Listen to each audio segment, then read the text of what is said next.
Hi hello दोस्तों, नमस्ते, राम राम, सुप्रभात। एक बार फिर से आज आप सभी का स्वागत है आपके अपने चैनल आद्या एकेडमी में।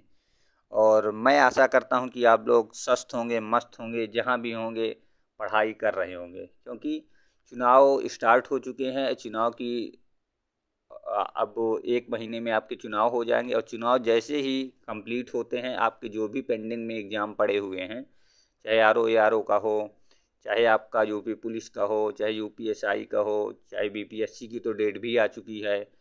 तो जो भी पेंडिंग में आपके एग्ज़ाम हैं, वो सबकी डेट आने ही वाली है और सबका एग्ज़ाम जुलाई अगस्त या जून में ही आपका हो जाएगा। तो अपने पढ़ाई को आप कंटिन्यू रखिएगा। और चुनाव अगर है तो वोट देने आप ज़रूर जाइए, जहाँ भी हो 1 दिन का मौका लगाकर वोट आप ज़रूर दीजिए। और इस बार ऐसी पार्टी को आप सपोर्ट करिए जो आपके भविष्य के साथ हो। हाँ, क्योंकि हम लोग पढ़े लिखे हैं और हमको उसी पार्टी का सपोर्ट करना है। हम स्टूडेंट हैं तो हमको किसी राजनीति से कोई लेना देना नहीं है। हमको उसको सपोर्ट करना है जो हमको लेके चले। ऐसे नहीं, उस पार्टी को नहीं सपोर्ट करना जो हमको दबाए।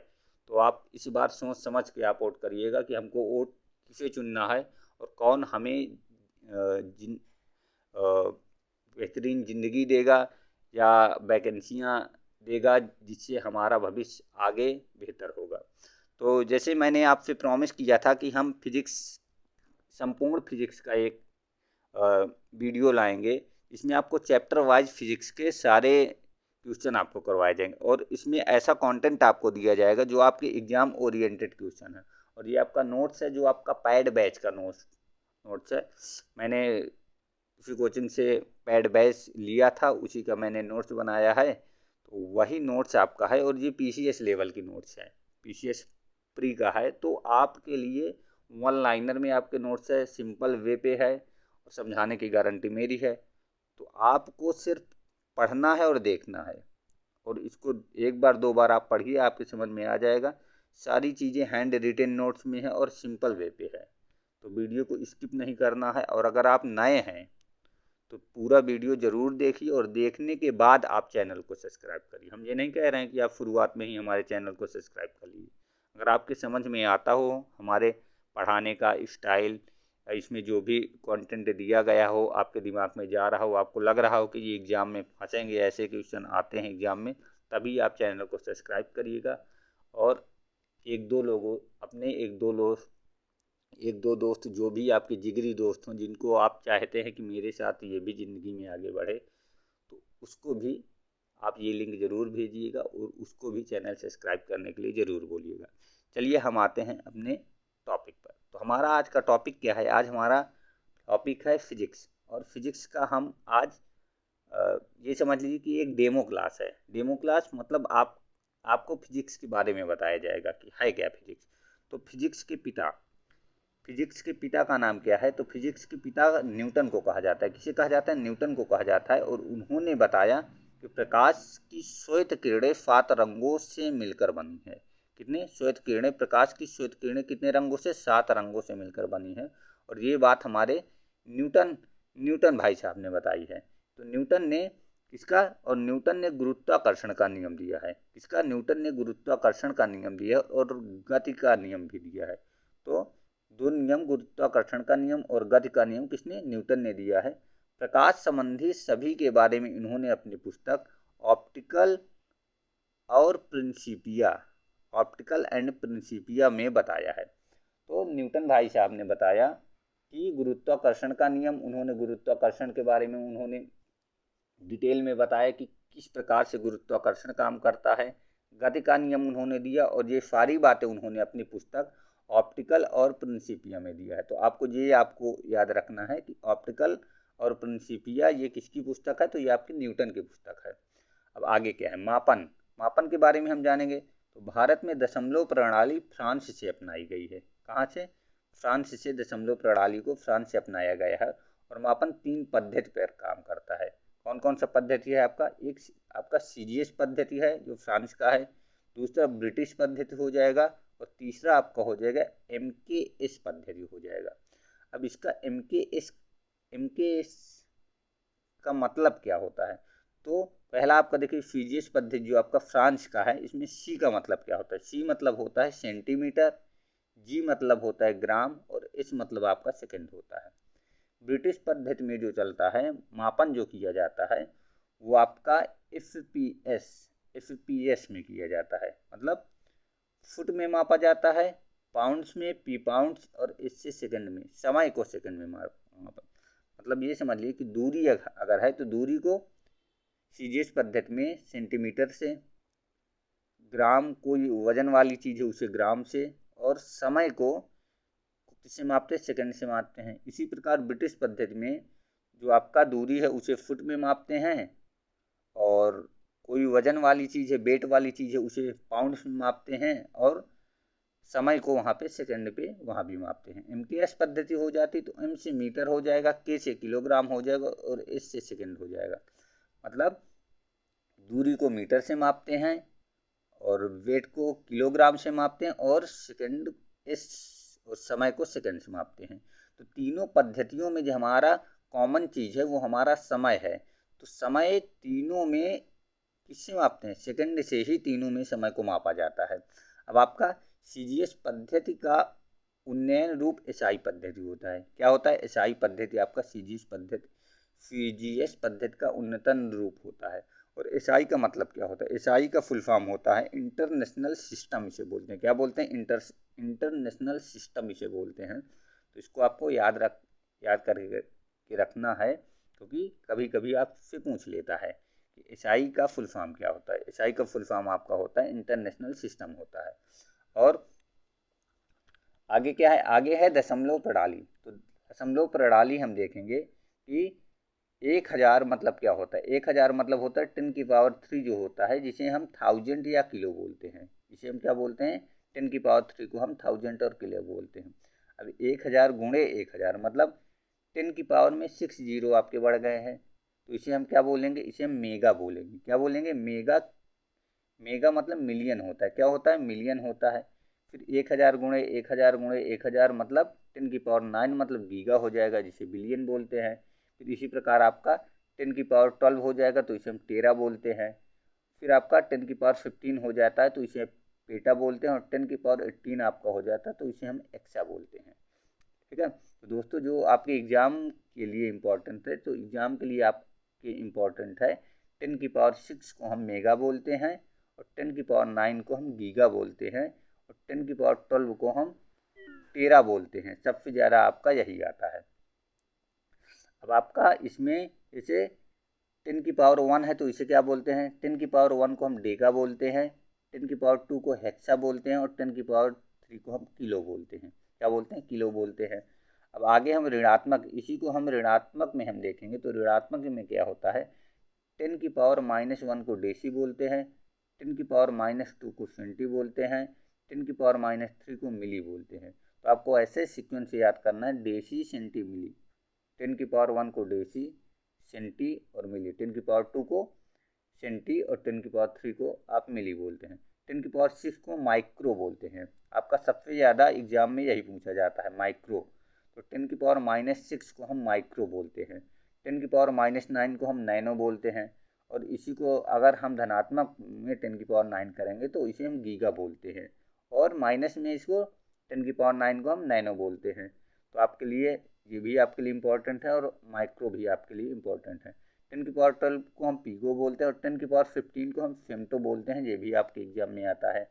10⁻−18 को हम क्या बोलते हैं? एक्टो हम बोलते हैं। क्या बोलते हैं? एक्टो बोलते हैं। तो फर्मी क्या होता है? फर्मी जो हमारा होता है उसे हम बोलते हैं 10⁻15 मीटर जो होता है। क्या होता है? फर्मी जो होता है वो 10⁻15 मीटर होता है। अब कोशिका का आकार कितना होता है? तो कोशिका का आकार जो होता है वो 10⁻6 होता है, जिसे माइक्रोन बोलते हैं। क्या बोलते हैं? माइक्रोन, इसे हम माइक्रो बोलते हैं। इसलिए आपके एग्जाम में सबसे ज़्यादा इसी को पूछा जाता है कि 10⁻6 को क्या बोलते हैं, या माइक्रो की पावर कितनी होती है, या माइक्रो को मापा कैसे जाता है, यही सब आपसे पूछा जाता है। तो आपको क्या लगाना है? 10⁻6 लगाना है। अब हम आगे आते हैं पेट्रोलियम के बारे में हम जानेंगे। पेट्रोलियम किसे कहते हैं? तो पेट्रोलियम आपका केरोसिन से बना है, फिर ये डीजल बना है, डीजल से फिर पेट्रोल बना है, पेट्रोल से वाइट पेट्रोल बनाया जाता है, फिर जो बचा हुआ भाग होता है उसे हम तारकोल या कोल तार में इसे हम परिवर्तित कर देते हैं। ठीक है। डीजल की, ये आपका सिर्फ जानकारी के लिए है, आपके एग्जाम में ये नहीं पूछा जाता है। आपके एग्जाम में पूछा जाएगा कि डीजल की ज्वलन क्षमता को हम किससे मापते हैं। तो डीजल की ज्वलन क्षमता को हम सीटेन संख्या में से मापते हैं। किससे मापते हैं? सीटेन संख्या से मापते हैं। और पेट्रोल की ज्वलन क्षमता को हम ऑक्टेन संख्या में मापते हैं। आपके एग्जाम में ये दो क्वेश्चन आपके एग्जाम में ये आपके इम्पोर्टेंट एग्जाम ओरिएंटेड है। पेट्रोलियम को गैलन और बैरल में मापते हैं। किससे मापते हैं? पेट्रोलियम को हम गैलन और बैरल में मापते हैं। और अमेरिकी गैलन और बैरल का माप कितना होता है? तो एक गैलन में होता है 3.76 लीटर होता है। कितने होता है? 3.76 लीटर होता है।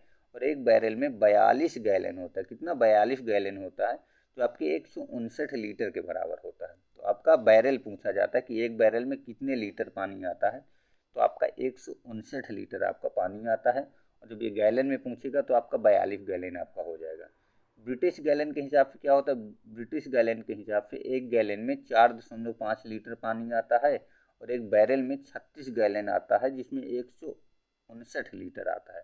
तो इसीलिए लीटर में ही ज़्यादातर पूछा जाता है, क्योंकि अमेरिकी गैलन में बैरल में एक बैरल में 159 लीटर पानी आता है और ब्रिटिश में भी एक बैरल में 159 लीटर पानी आता है। तो दोनों की इकाई सेम है, तो इसलिए सबसे ज़्यादा हमारा यही पूछा जाता है कि एक बैरल में कितने लीटर पानी आता है। तो एक बैरल में 159 लीटर पानी आता है। और अगर गैलन में पूछेगा तो अमेरिका में 42 और ब्रिटिश में 36। इसको आप याद कैसे रखेंगे? 42-36 को, तो 42-36 को आपको याद रखना है। अमेरिका सबसे ज़्यादा पावरफुल है, इसीलिए उसको 42 अंक सबसे ज़्यादा मिलेंगे, और ब्रिटिश उससे कम है, तो इसीलिए इसको 36 मिलेंगे। ठीक है। आगे हम दाब के बारे में जानेंगे कि दाब क्या है। तो दाब का मात्रक जो होता है पास्कल व बार होता है। क्या होता है दाब का मात्रक? पास्कल या बार से हम दाब को मापते हैं। वायुमंडलीय दाब जो होता है उसको हम बैरोमीटर या मैनोमीटर से मापते हैं। किससे मापते हैं? वायुमंडलीय दाब को हम बैरोमीटर या मैनोमीटर से मापते हैं। एक बार बराबर कितना होता है? एक बार बराबर होता है 10⁵ पास्कल होता है। कितना होता है? 10⁵ पास्कल होता है। एक बार में 1 किलोग्राम या सेंटीमीटर स्क्वायर के बराबर होता है। एक बार जो होता है न्यूटन बटे मीटर स्क्वायर होता है। तो आपका दो पूछने की ज़्यादा संभावना होती है कि एक बार में कितने पास्कल होते हैं और एक बार कितने न्यूटन मीटर होता है। तो एक बार में 10⁵ पास्कल होता है और एक बार बराबर न्यूटन बटे मीटर स्क्वायर भी होता है। आगे आपका बल क्या है? बल का मात्रक क्या होता है? न्यूटन। क्या होता है बल का मात्रक? न्यूटन होता है। अब इसको हम याद कैसे रखेंगे? जब आप किसी चीज़ में, आपका बल उसी चीज़ में लगेगा जो चीज़ टन के बराबर होगी। तो न्यूटन के टन से आप याद रखेंगे कि बल का मात्रक जो होता है टन होता है। और एक न्यूटन में कितना होता है? 10⁵ डाइन होता है। कितना होता है? 10⁵ डाइन एक न्यूटन में होता है। तो आपका ये भी आपका पूछा जाता है कि एक न्यूटन में कितना होता है। बल आघूर्ण की परिभाषा। बल आघूर्ण इफ गुणे आर। इफ अगर माइनस में है तो आर प्लस में हो जाएगा, और इफ अगर प्लस में है तो आर आपका माइनस में हो जाएगा। ये देखिए, यदि एफ ज़्यादा हो तो आर कम होगा, और अगर आर ज़्यादा हो तो इफ क्या हो जाएगा? इफ कम हो जाएगा। अब इसकी परिभाषा बल आघूर्ण की हम देख लेते हैं। तो ये होता क्या है? बल तथा बल की क्रिया रेखा के बीच की दूरी के गुणनखंड को, किसे? बल तथा बल की क्रिया की रेखा के बीच की दूरी के गुणनखंड को हम बल आघूर्ण कहते हैं। इसका मात्रक क्या होता है? न्यूटन मीटर होता है। बल आघूर्ण होता क्या है? बल तथा बल के क्रिया रेखा के बीच की दूरी, बल और उसकी क्रिया रेखा के बीच की दूरी के गुणनफल को हम क्या कहते हैं? बल आघूर्ण कहते हैं। अब आगे आपका क्या है? अगर दूरी ज़्यादा तो बल क्या होगा? कम लगेगा, और अगर दूरी कम हो तो बल ज़्यादा लगेगा। जैसे आपका उदाहरण हो जाता है कि दरवाजे का जो हत्था होता है, मतलब कब्जा, जिसको हम पकड़ के दरवाज़ा खोलते हैं, बंद करते हैं, इसीलिए दरवाजे का हत्था जो होता है वो कब्जे से दूर लगाया जाता है। मतलब कब्जा क्या होता है? कब्जा वो होता है जो दरवाजे का लास्ट पार्ट वाला भाग होता है, जिससे दरवाज़ा जुड़ा होता है। तो ची की आवाज़, जैसे आप दरवाज़ा खोलते हैं तो कोई कोई दरवाज़ा आवाज़ करता है, ची ची की आवाज़ करता है, तो जो लास्ट वाला होता है उसी को हम क्या बोलते हैं, उसी को हम बोलते हैं कब्जा बोलते हैं। ठीक है। तो जो हत्था होता है तो दरवाजे से जो हम पकड़ते हैं उसे हम हत्था बोलते हैं। तो दरवाजे का हत्था जो है कब्जे, अगर उसी के पास लगा दिया जाएगा तो हमको दरवाज़ा खोलने में ज़्यादा फोर्स लगाना पड़ेगा, ज़्यादा बल लगाना। तो जितना दूर रहेगा उतना ज़्यादा हमको बल कम लगेगा। आगे क्या है, नल का हत्था लंबा होना, नल का हत्था। अब नल जैसे हम उड़ते हैं, हैंडपंप आजकल तो टोटी वाले नल हो गए हैं, पहले जो भी गांव के लोग हैं आज भी गांव पे हैंडपंप है। तो आप ये समझ लीजिए कि अगर हैंडपंप का हत्था, अगर जितना आप हैंडपंप है मान लीजिए, और उसमें से आपको उस हैंडपंप को आपको चलाना है या वो करना है, तो हैंडपंप का जो सबसे पास वाले फ्रेम, जितना आप पास से हैंडपंप को चलाएंगे उतना ज़्यादा आपको बल लगेगा, और जितना हैंडपंप के आप दूर वाले हिस्से में आएंगे उतना आपको कम बल लगेगा। तो आपका बल आघूर्ण का एक उदाहरण ये भी है, नल का हत्था लंबा होना। इसीलिए हत्था उसका लंबा बनाया जाता है कि कम फोर्स, आपका बल आपको कम लगे। चक्की का हत्था केंद्र से दूर होना, चक्की का हत्था भी आपका केंद्र से दूर होना। तो आपके दो एग्जाम्पल सबसे ज़्यादा पूछे जाते हैं कि दरवाजे का हत्था कब्जे से दूर होना, ये आपका बल आघूर्ण का उदाहरण है, और एक नल का हत्था लंबा होना। अब दाब क्या है, दाब किसे कहते हैं? दाब होता है बल बटे क्षेत्रफल, बल बटे क्षेत्रफल को हम दाब कहते हैं। फोर्स बटे एरिया, क्या होता है? फोर्स बटे एरिया होता है। अब अगर फोर्स प्लस है, धनात्मक है, तो एरिया भी धनात्मक होगा, और फोर्स अगर ऋणात्मक है तो एरिया भी आपका ऋणात्मक होगा। क्षेत्रफल, इसमें आपका ये देखिए, यहाँ से आप समझिए कि क्षेत्रफल अगर ज़्यादा होगा तो आपका बल भी ज़्यादा लगेगा। क्या होगा?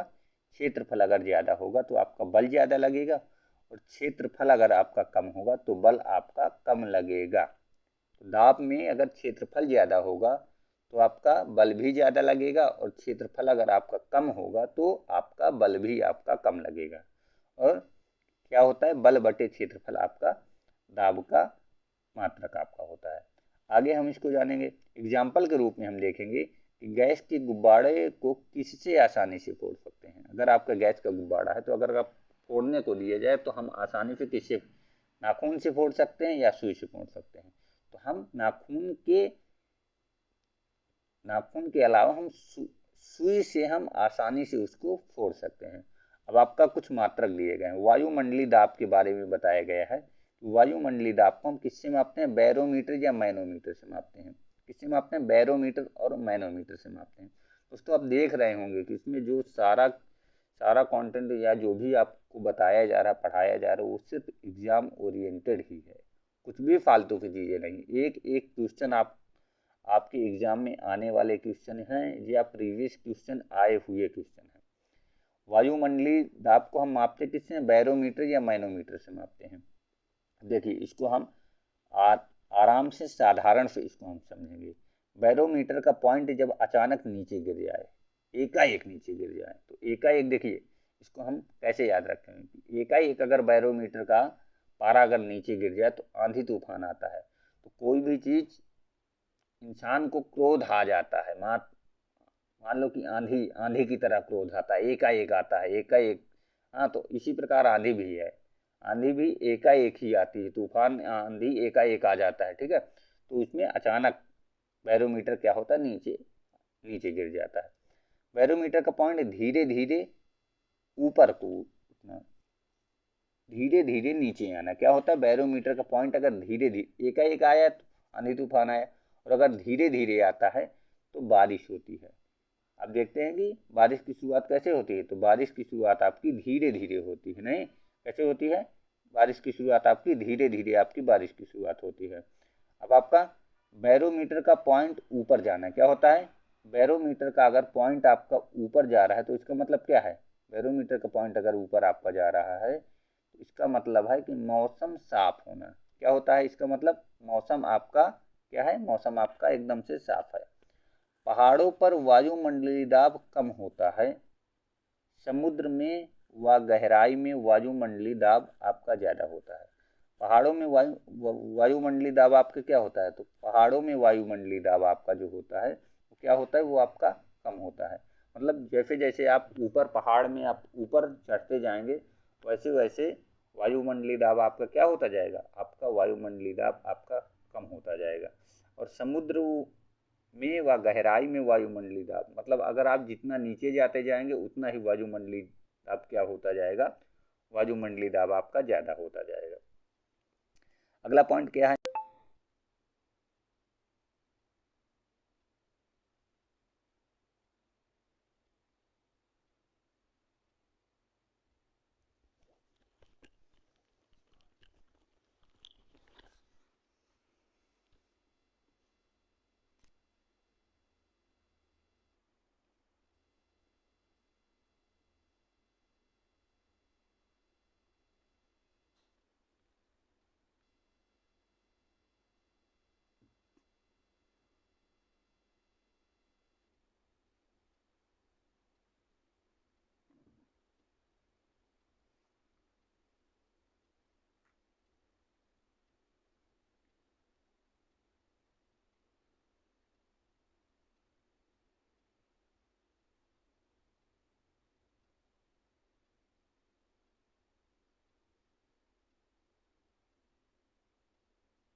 सब सुख है